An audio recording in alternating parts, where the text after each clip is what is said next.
And we're back. Hello and welcome to Ticket Talks. Together with Polaron Language Services, we are looking to use language to connect communities. And whilst Polaron is the sponsor of today's program, all of the views and opinions in the following segment are, of course, our own.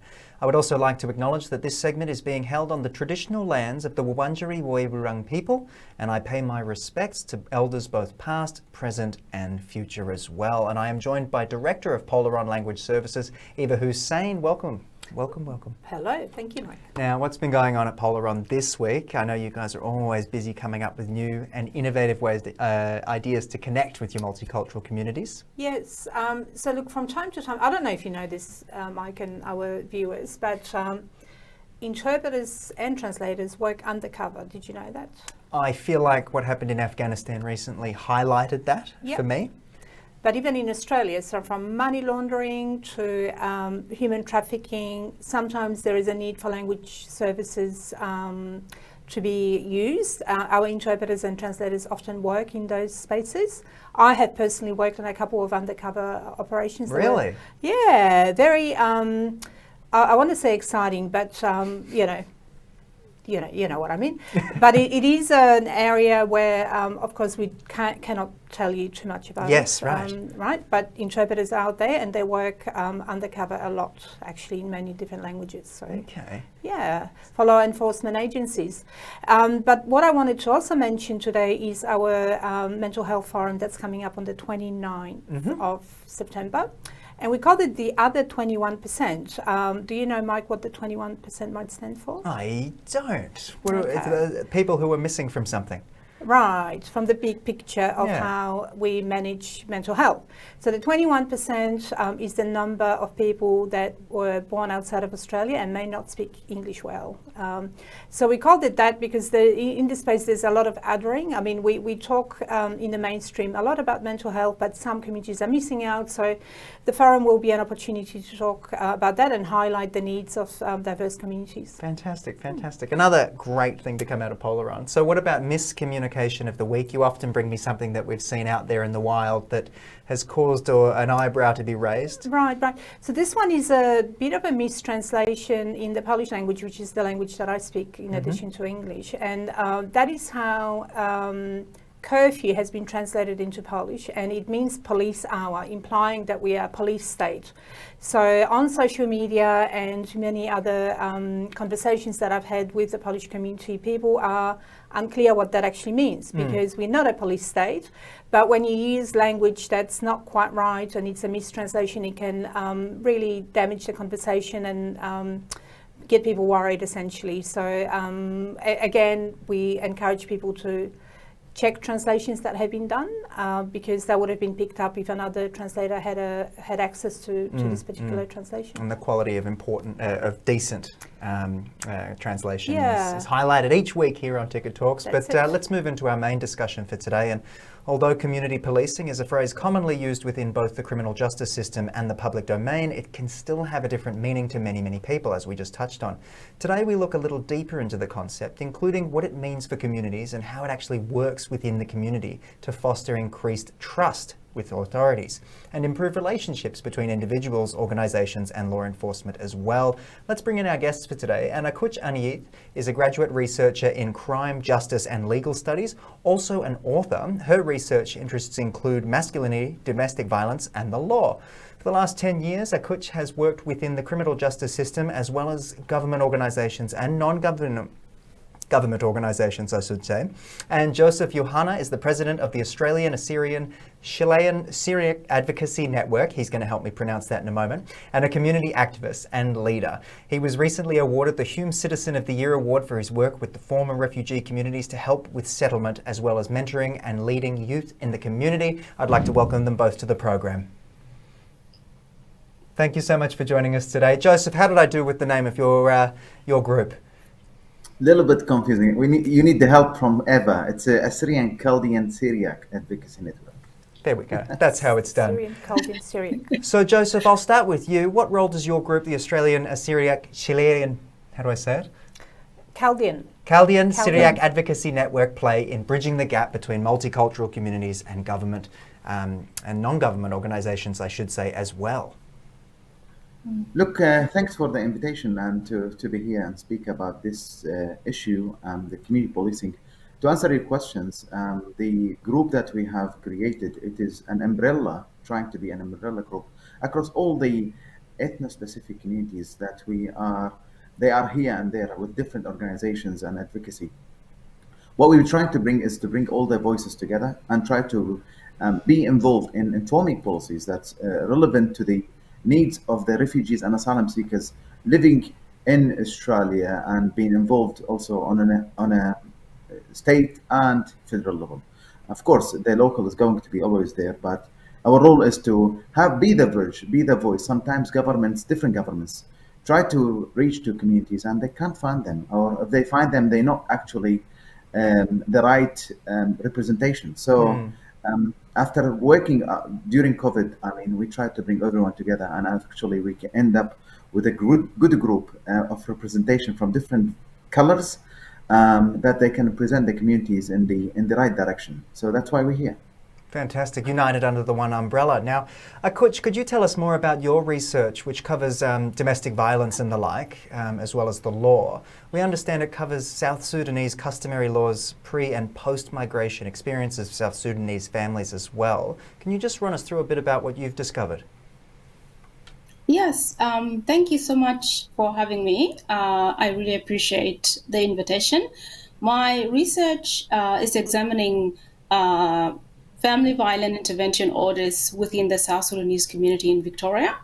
And the reason why I'm looking at that particular topic is merging from my research finding in the master's degree that I did a few years ago. And the finding in that research was that there's a little bit of mixed match between the understanding of Australian laws, the understanding of the Australian police force, and the South Sudanese traditional ways of addressing or intervening in family affairs or family issues such as family and domestic violence. So I'm particularly looking at family violence intervention orders, how they are applied within the community, how the community address the family violence issues within the individual community using cultural understanding, using customary law, and how that can sometimes contradict what the Australian legal system says should be done when one has been a victim of family violence or one is a perpetrator of family violence.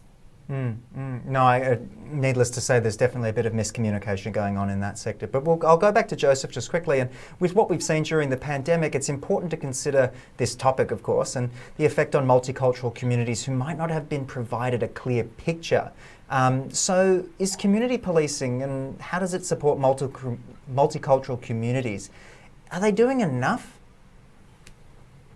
It's never been enough. I mean, there is always needs to have the word of community policing itself. It's a bit uncomfortable. It's an uncomfortable translation when it comes to multicultural communities, because police in home countries, in many home countries, is a threat, is a fear, is no trust with the police. So when Australia tried to bring policing, the language we're trying to be making it multicultural as much as we can, but it is not enough.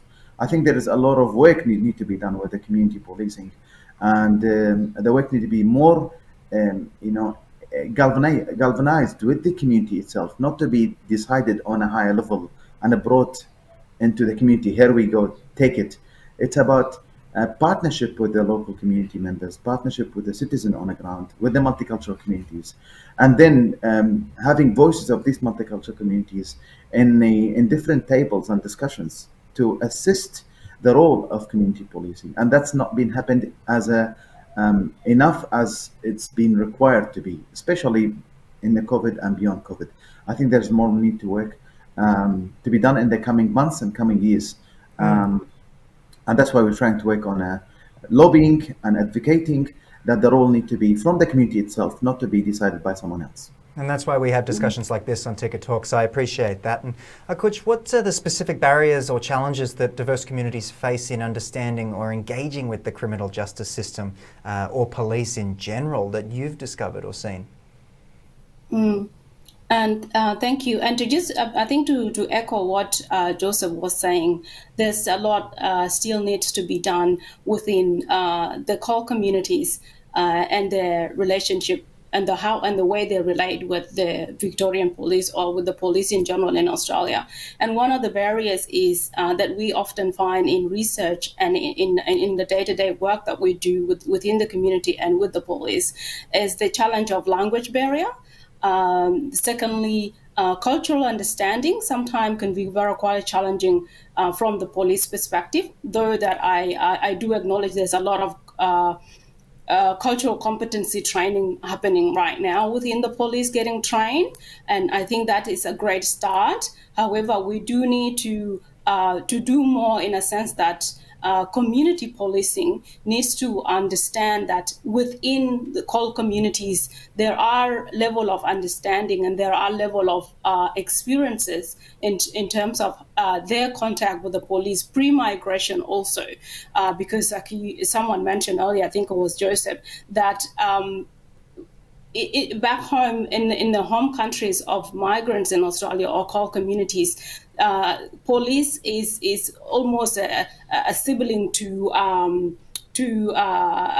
military, and that can be sometimes very, very fearful in terms of how the core communities view Australian police, because they come with those preconceived ideas of what police look like and how police should communicate with them. So there needs to be a level of relationship where the police is working together to understand the community, and there's need to be some level of reciprocity within the community to actually welcome the police into the community and say, look, learn about us so we can understand each other, to bridge the relationship and to be able to minimize that fear of someone not having to call the police when something is happening in their life because of how they previously perceived the police or their past experiences.